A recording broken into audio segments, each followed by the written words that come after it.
The CEO and the Undercover Competitor by Real to Real Love. Chapter 1.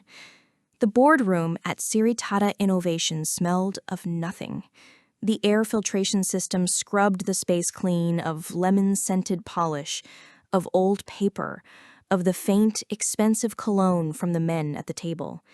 It was the sterile, processed scent of a vacuum, a scent Rin had come to associate with judgment. The long obsidian table reflected a distorted version of her face, her carefully applied lipstick a severe slash of red in a sea of gray. She clicked to the final slide. A ghost of another image, a dynamic, swirling graphic of interconnected nodes she'd designed herself, flashed in her mind before she banished it. In its place was the approved version, a gentle, upward-sloping curve, stability, predictable growth, safety. And so, she concluded, her voice feeling brittle despite its polish, by reallocating 10% of our Q3 marketing budget to these targeted enterprise partnerships, we project a steady 4% growth, quarter over quarter. Silence stretched, thin and suffocating, pulled taut by the man at the head of the table. Her father. He hadn't looked at her once, his gaze fixed on a tablet in his hands. A dismissive flick of his thumb against the screen was the only sound. Steady, he finally echoed, the word tasting like ash in the clean air. 4%. He looked up. His eyes, the same dark eyes she saw in her own reflection, were utterly placid, a terrifying emptiness more damning than any anger. The world is on fire, Arisara, and you are offering us a blanket. Heat bloomed on her neck. An old childish impulse to shrink, to fold into herself was met by a rigid counter-command. She felt the muscles along her spine lock, forcing her upright in a posture she learned to weaponize by age 12. Do not let him see. Father, she began, but he cut her off, turning his tablet for the board to see. The screen pulsed with life. It was a newsfeed, splashed with vibrant colors and charts that shot upwards like rockets.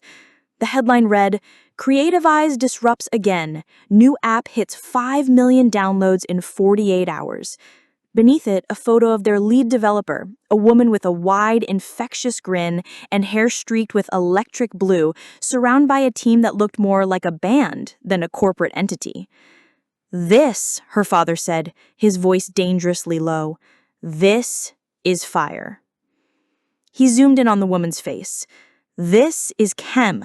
She doesn't project 4%. She creates 5 million. While we are busy being steady, she is burning down our market share and roasting marshmallows on the embers.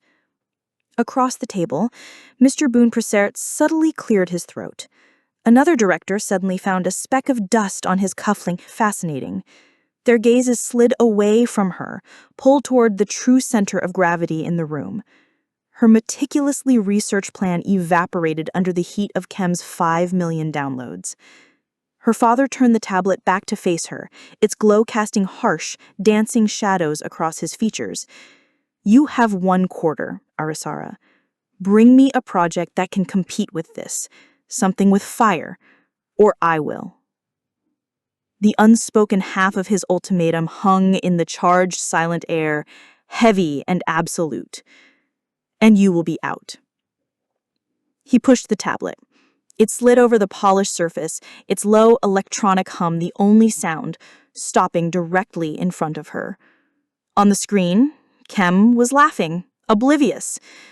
The warmth from the device seeped into the table as Rin stared at the face of the woman who had, in 30 seconds, become the personification of her failure, a fire she was now expected to fight, or worse, to match.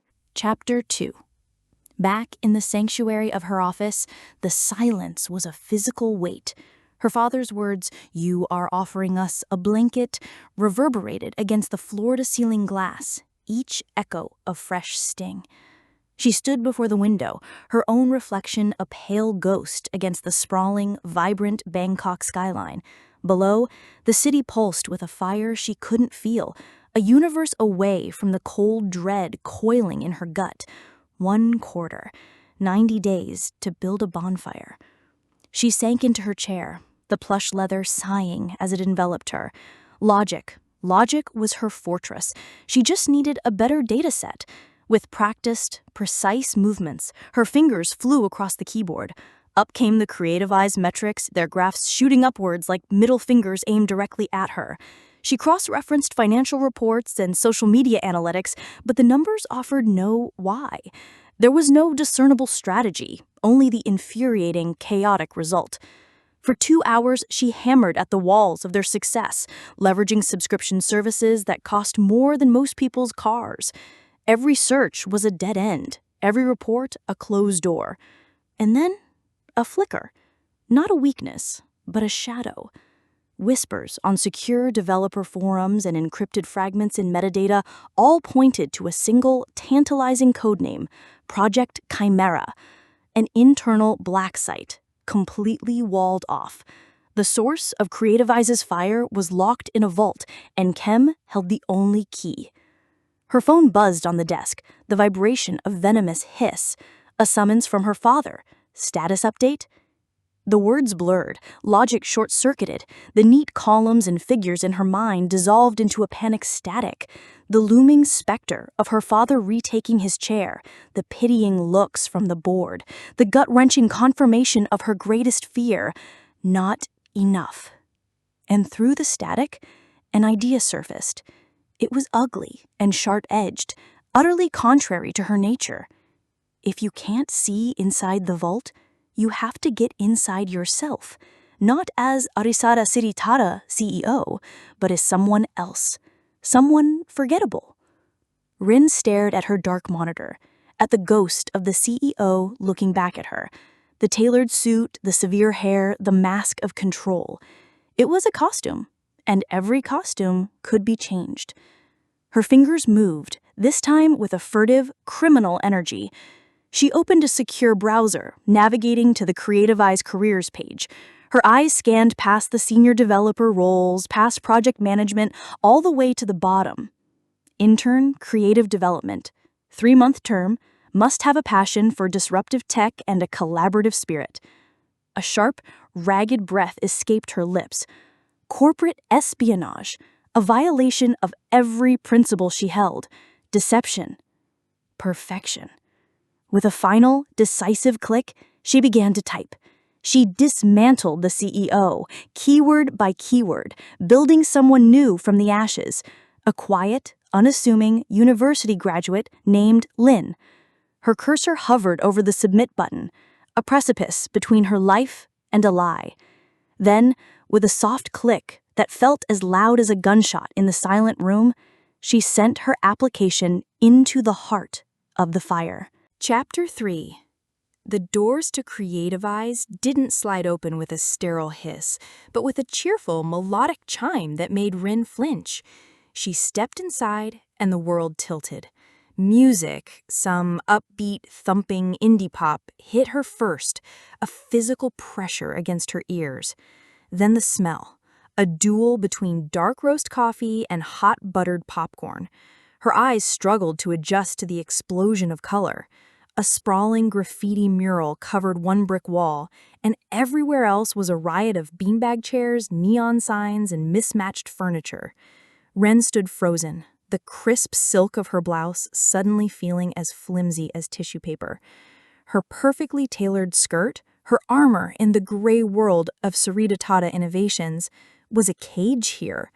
A group of developers in hoodies huddled around a whiteboard covered in cartoon doodles, laughing. A golden retriever wearing a tiny Creativize bandana trotted past and sniffed her ankle.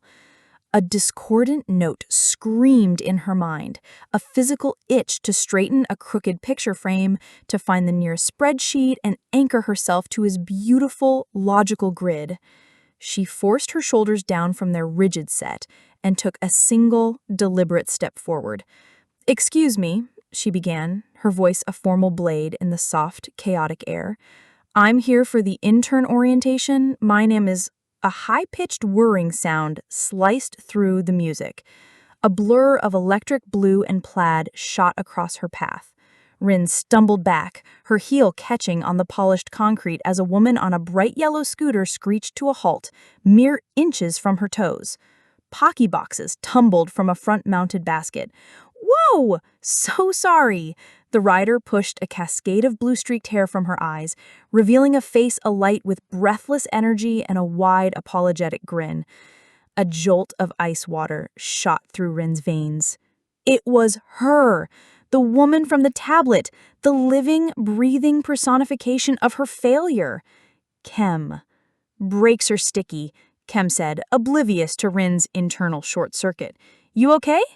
"Maintain cover." The command felt distant. "I'm fine," she managed, the words tight in her throat. Khem hopped off the scooter, her gaze sweeping over Rin from her sensible shoes to her severe, pulled-back hair. The apology in her eyes softened into a perceptive curiosity. A hint of mischief danced in their depths. "You must be Lin," she said, her tone full of dawning realization. "The new intern." "Yes," Rin clicked out. Khem's smile widened. She tilted her head, her eyes lingering on Rin's rigid posture as if she were a fascinating, complex puzzle. "You're very put together, Lin," she observed. She bent down, scooped up the fallen snacks, and winked. "Don't worry, we'll fix that." Before Rin could formulate a response, Khem gestured vaguely towards the back of the office. "HR is somewhere that way. Just follow the noise." She turned to go, then paused, giving Rin one last lingering look that felt far too knowing. "I like a challenge," Khem added, her voice dropping slightly. "You're going to be my fun project." With another cheerful whir, she was gone. Rin was left alone in the vibrant chaos, the scent of popcorn in her nose and Khem's words settling over her like a shroud. She had come here to hunt, to observe her target from the shadows, but in less than a minute, the hunter had just been marked as prey. Chapter 4. For 3 days, Rin existed on the periphery, a gray ghost in a rainbow world. She fetched coffee, she untangled charger cables, and she observed.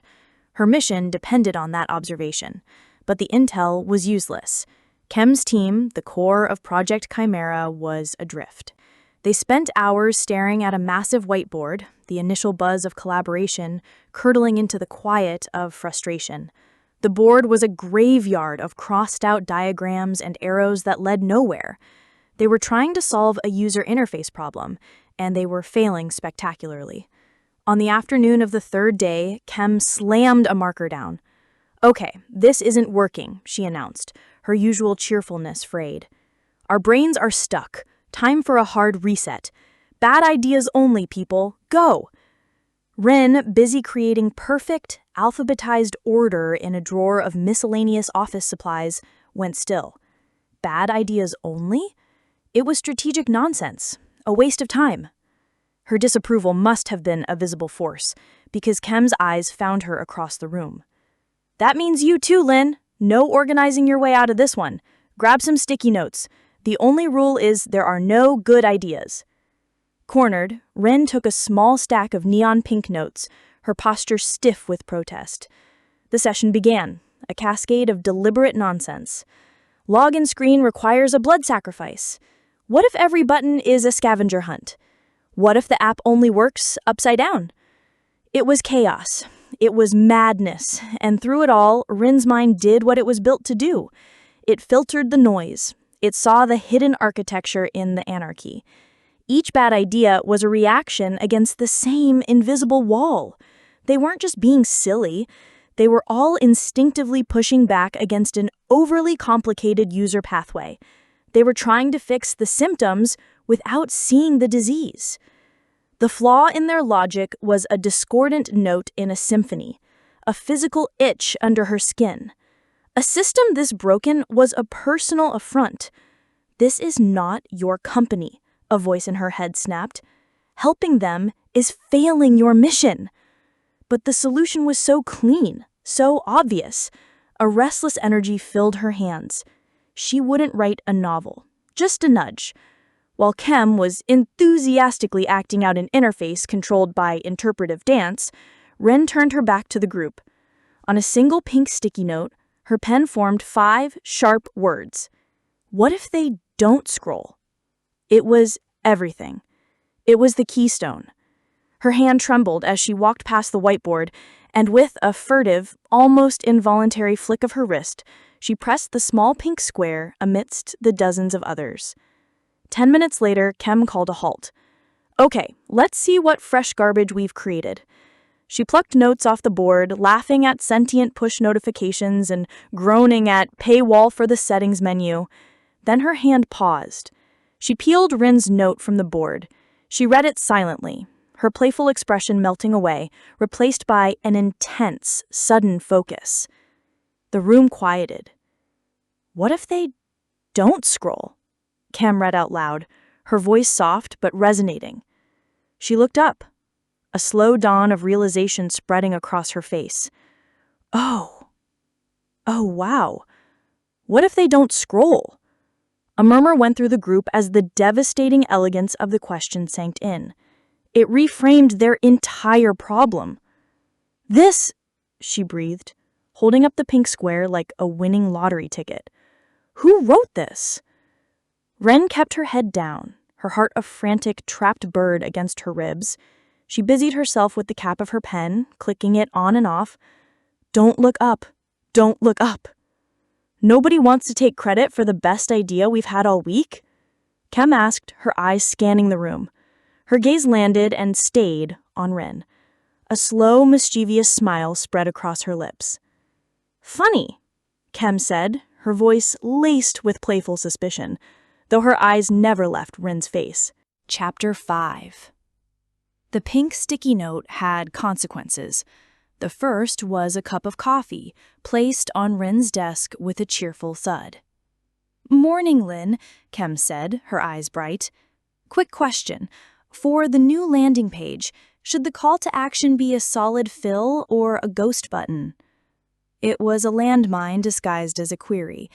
A ghost button was more elegant, but a solid fill converted 17% better.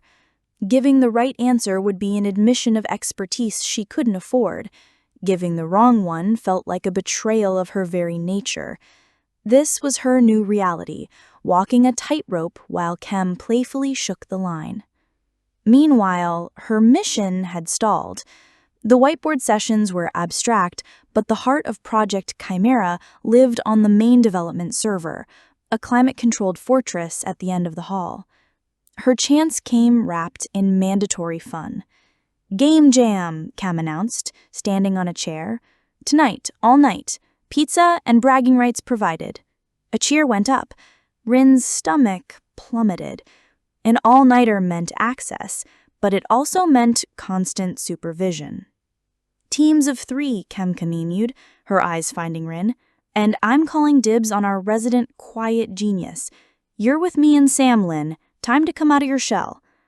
Hours later, Rin was huddled at a table, the air thick with the smell of pepperoni and the hum of overworked computers. The office had devolved into creative anarchy. Theme is connection, Khem said, wiping grease from her fingers. Angle? For the next few hours, Rin was pulled into Khem's orbit. She watched, fascinated, as Khem led not with authority, but with an infectious enthusiasm that sparked brilliant ideas. Rin was tasked with designing the user flow for their app, which would connect strangers through anonymous memories. As she picked up a stylus, something deep inside her, something long buried and dormant, stirred. The flow of the lines on the tablet felt like breathing after holding her breath for years. The disparate ideas of her team began to snap into a clean, intuitive, beautiful whole under her guidance.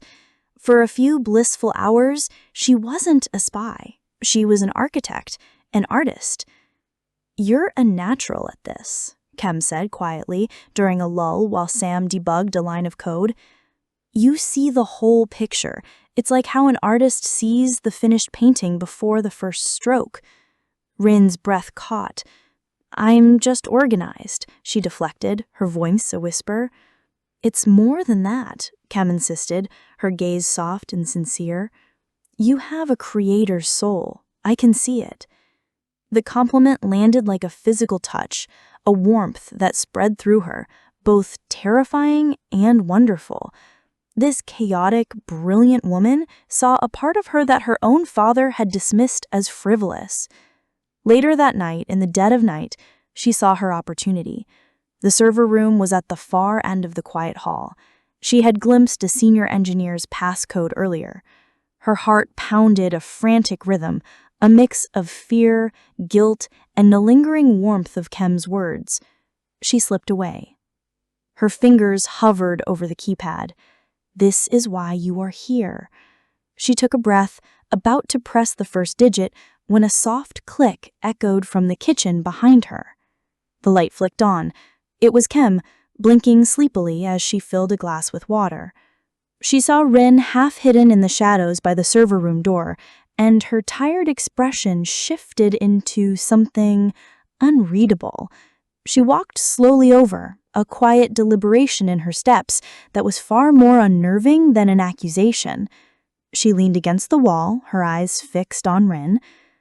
"You know," Khem said, her voice casual yet carrying the weight of the silent office, "for a company that runs on beanbags and bad jokes, we take security very, very seriously." She paused, her gaze dropping for a fraction of a second to the keypad, then meeting Rin's again. "But we trust our people even more." A small, enigmatic smile played on her lips. "Don't work too hard, Lynn." And with that, she turned and walked back to the kitchen, leaving Rin frozen in the hallway, her hand still hovering over the keypad, her mission in tatters, and her heart pounding for a reason that had nothing to do with corporate espionage. Chapter 6. The dawn broke gray and hazy over the Bangkok skyline, but inside Creativize, the fluorescent lights still burned. The game jam was over, leaving a wasteland of empty pizza boxes and half-empty energy drink cans. A triumphant energy buzzed in the air, but all Rin felt was the burn in her sleep-deprived eyes and a war waging in her mind. The memory of Khem's trusting words in the hall versus the undeniable, treacherous pride in the beautiful app they had created together. It was time for the presentations. Rin stood beside Khem and a now-revived Sam, her hands clasped so tightly behind her back, her knuckles ached. And finally, the acting MC announced, Team Phoenix down, with Khem, Sam, and our star intern, Lynn. Khem gave Rin a shoulder a reassuring squeeze before stepping forward. "Last night," she began, her voice hoarse but filled with passion, "we asked ourselves what connection really means in a world full of noise." Chapter 7. She felt Ari's ghost in every hallway. It was there in the bright, collaborative chatter she could no longer join, in the cheerful greetings from coworkers that felt like fresh twists of a knife. She was a virus in this healthy, thriving organism, and the guilt was a physical weight on her chest. She avoided Khem with a desperate focus. If Khem went to the coffee machine, Rin suddenly needed a file from the opposite side of the office. If Khem's laugh echoed from the main workspace, Rin would retreat to the sterile quiet of a supply closet, her back pressed against the cool metal, her breathing shallow. She could feel Khem's gaze on her sometimes. Confused, then concerned, then deeply hurt. It was a burn she felt across the room. The inevitable confrontation came late one evening. Rin was the last one at her desk, staring blankly at a screen, when a shadow fell over her. "Are you going to tell me what I did wrong?" Khem's voice, stripped of its usual playful energy, was quiet and vulnerable. It shattered Rin's wall of silence. "It has nothing to do with you," she mumbled to her keyboard. "Doesn't it?" Khem pulled up a chair, her knees almost touching Rin's. The proximity was suffocating. "Lynn, one minute we're creating something amazing, you're shining. The next, you flinch when I get close. Just tell me." "You saw me," Rin wanted to scream. "You saw the real me, and I am lying to your face." Instead, she shook her head. the lie a physical blockage in her throat. Khem let out a long, frustrated sigh and pulled out a plastic keycard. It had her photo on it, that same brilliant, chaotic smile, and the gold stripe of high-level clearance. She placed it on the desk. "I don't know what you're afraid of," Khem said, her voice thick with an emotion Rin couldn't dare to name. "But I meant what I said. I trust you." She pushed the card forward until it touched Rin's hand. The plastic was warm. "We're a team, and I need my teammate back." The act of pure, unconditional faith was a physical blow, a kindness so profound it felt like a cruelty. It broke something deep inside her. This, Rin thought with a wave of nauseating self-loathing, was what it felt like to be truly bankrupt. Later, long after Khem had gone home, Rin was still sitting there, the keycard a cold weight in her hand. Khem's trust was a brand on her skin, searing her with her own unworthiness. A toxic voice, one that sounded chillingly like her father's, whispered in her ear, "She's a fool to trust you. Prove it. Get it done." She stood, moving like an automaton. This was the punishment she deserved. She walked to the server room, the keycard a stolen jewel in her palm. The light flashed green. The door swung open. Inside, the low hum of the servers was a steady drone. She found the terminal, her fingers moving with cold precision. The USB drive from her purse felt like a weapon. The progress bar crawled across the screen, each percentage point a layer of trust she was burning to the ground. 98%, 99%. Transfer complete. As she pulled the USB from the port, the server room door clicked open. It was Khem, holding 2 steaming mugs of tea, a soft, hopeful expression on her face. Her words died. Her eyes fell from Rin's face to the open server terminal, to the USB drive clutched in Rin's hand. The mugs trembled. Concern melted, replaced by a look of such profound, shattering heartbreak that it stole the breath from Rin's lungs. Before either of them could speak, a loud, authoritative clap echoed from the office entrance. "Good work, daughter." Rin froze. Her father strode into the room, his face beaming with the pride she had chased her entire life.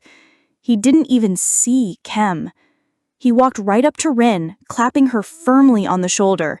He declared, in the horrified silence, "I knew you had it in you."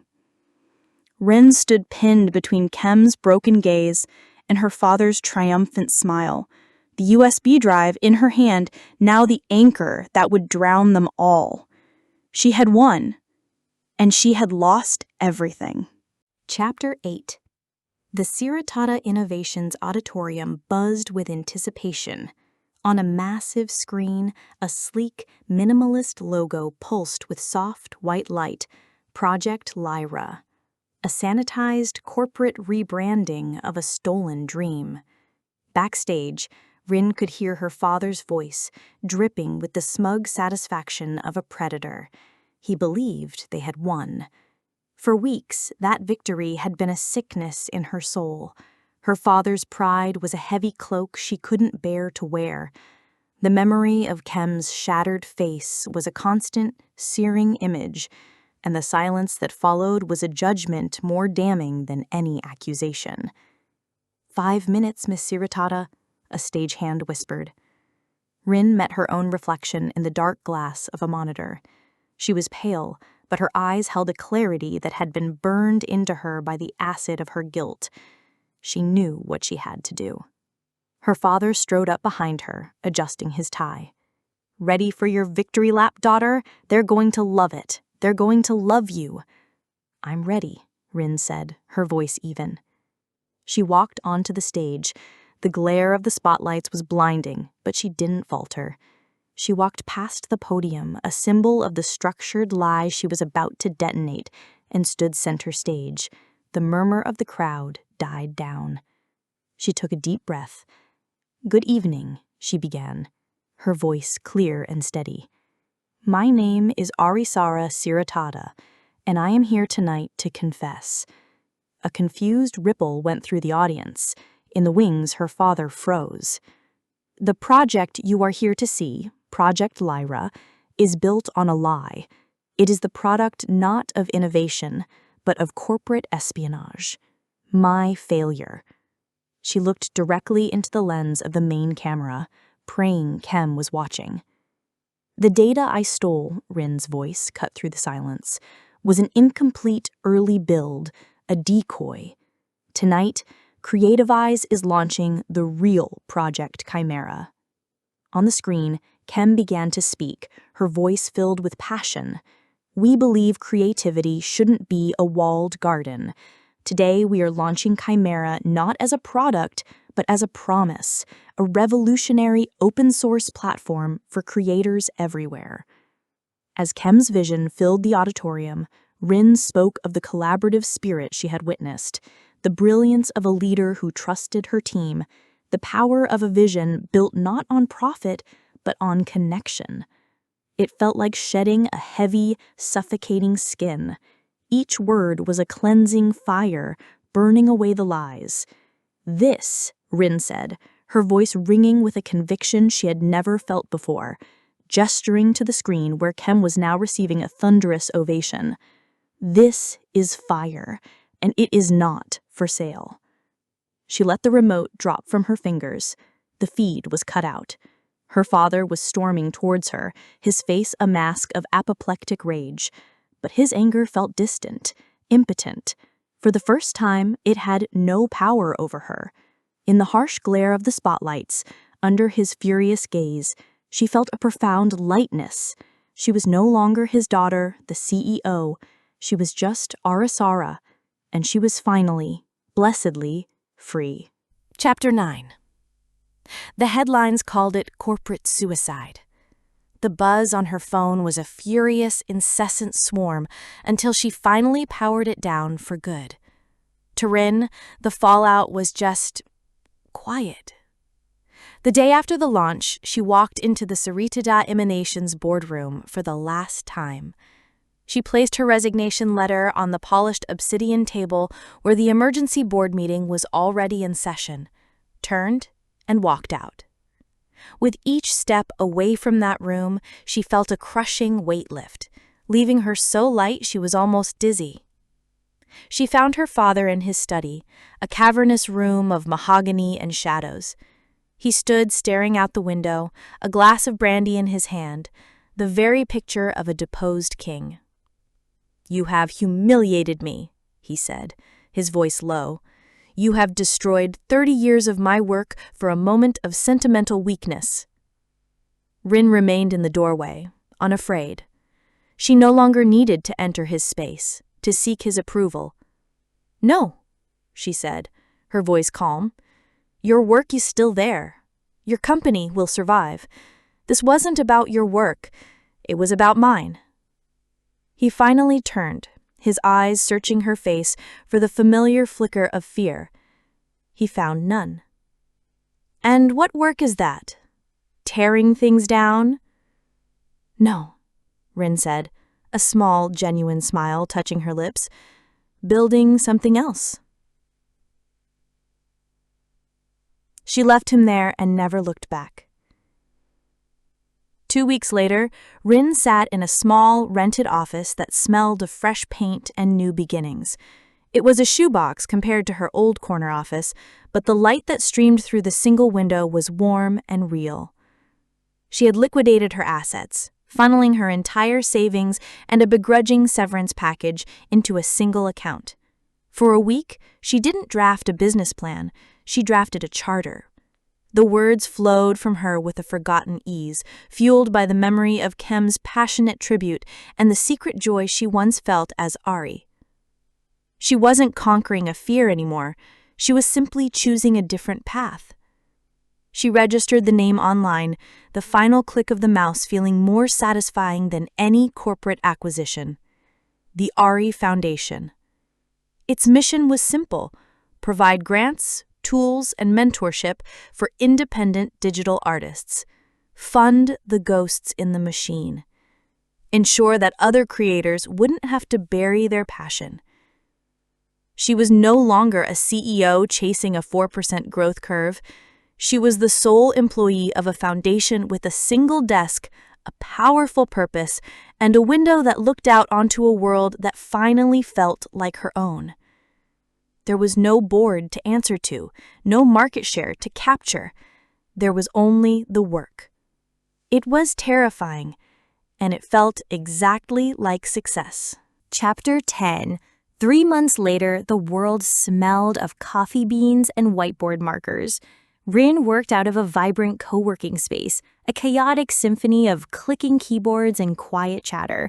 Her desk was a mess of papers, grant applications, and half-finished sketches.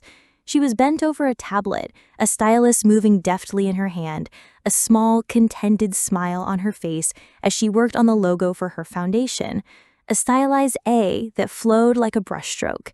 A shadow fell over her desk and a familiar welcome scent cut through the air. A perfectly brewed latte sat down next to a pile of paperwork. "Figured you could use this," a voice said, full of warm amusement. "You get that same crinkle between your eyebrows when you're concentrating. Ari did too." Rin looked up, her smile widening. Khem stood there, dressed in jeans and a ridiculously bright hoodie, her hair now streaked with vibrant purple. She leaned against the desk, stealing one of Rin's stray fries from a nearby carton. The gesture was easy, familiar, a testament to weeks of cautious text messages evolving into tentative coffees, and finally into this. "Thanks," Rin said, taking a sip of the latte. It was perfect. And for the record, Ari's crinkle was far more artistic. Khem laughed, a sound that now settled warmly in Rin's chest. "So, I had a few meetings this morning," she began, her tone shifting. "Turns out, when a CEO publicly commits career suicide for the sake of integrity, it makes quite an impression on the venture capital crowd." Rin raised her eyebrow. "I thought I was corporate kryptonite." "You were," Khem agreed, "for about a week. Now you're a folk hero. My open source platform is getting a ton of goodwill, but investors want a path to profit. And they loved the story, the repentant shark and the plucky artist." "I'm not a shark anymore," Rin said quietly. "I know. That's why this works." Khem took a breath, her excitement palpable. "I've had 3 major VCs approach me. They want to fund a joint venture, a full partnership between Creativize and the Ari Foundation. We build the tools, you find and nurture the talent. We create an ecosystem." Rin stared at her, the scale of the idea taking a moment to land. It wasn't about competition or market share. The corner office, the stock options, the hollow approval of her father, it all seemed like a black and white photo from someone else's life. This was life in full, brilliant color. A slow smile spread across Rin's face, mirroring Khem's. In her eyes, she saw not just respect, but a clear, unspoken chemistry that sparked between them. "An ecosystem," Rin repeated, the word tasting like possibility. She stood and walked to the large whiteboard that dominated their shared workspace, picking up a black marker. "Okay," she said, turning to Khem, her eyes shining with the familiar creative fire. "Let's build it." Khem's grin was dazzling. She grabbed a purple marker and stood beside Rin at the board. Their shoulders brushed, and this time there was no lie, no secret, no fear. There was only the clean, white surface and the promise of a shared future right here, right now.